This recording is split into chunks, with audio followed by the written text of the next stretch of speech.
Lawyers for the man accused of killing the United Healthcare CEO want a judge to take the death penalty off the table.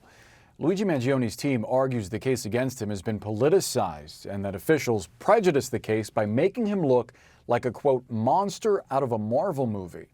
They argue that Attorney General Pam Bondi and others violated their client's constitutional rights. Lee Waldman is live for us in New York. Lee, walk us through the defense's argument. Boris, Luigi Mangione's attorneys are hoping to build on that momentum after a legal victory this week in their state case when a judge ordered that the terrorism charges he was facing be dropped. Now they're asking the judge to order the federal prosecutors to stop seeking the death penalty in the killing of United Healthcare CEO Brian Thompson. This 114-page filing that was issued today argues that authorities are infringing on his constitutional rights and have turned all of this into a, quote, Marvel movie spectacle, and by publicly saying they want to see him executed.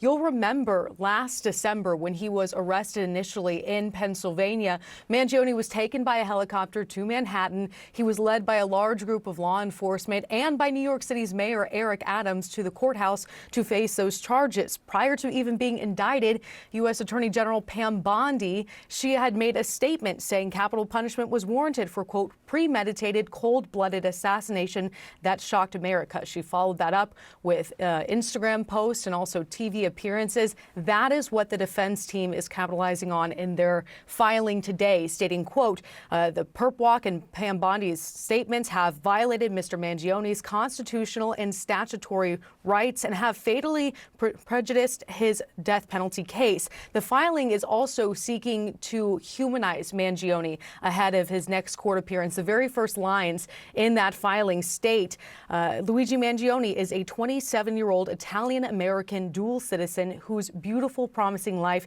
has been derailed. Born in Maryland into a large, close, loving family, he is now fighting for his life against a government that seeks to execute him. Now, prosecutors have until the end of October to issue a response back to this filing. And to remind everyone, Mangione is facing a slew of charges, state and federal charges. Those federal charges include 2 counts of stalking, 1 count of gun offenses, and 1 count of murder through use of a firearm. And Boris, that is the charge that is linked to this death penalty case. And that is what the defense team is trying to fight. Mangione has pleaded not guilty to all of these charges. And notably, Lee, the terrorism charge in the state murder case that he was facing was thrown out by a judge. Why?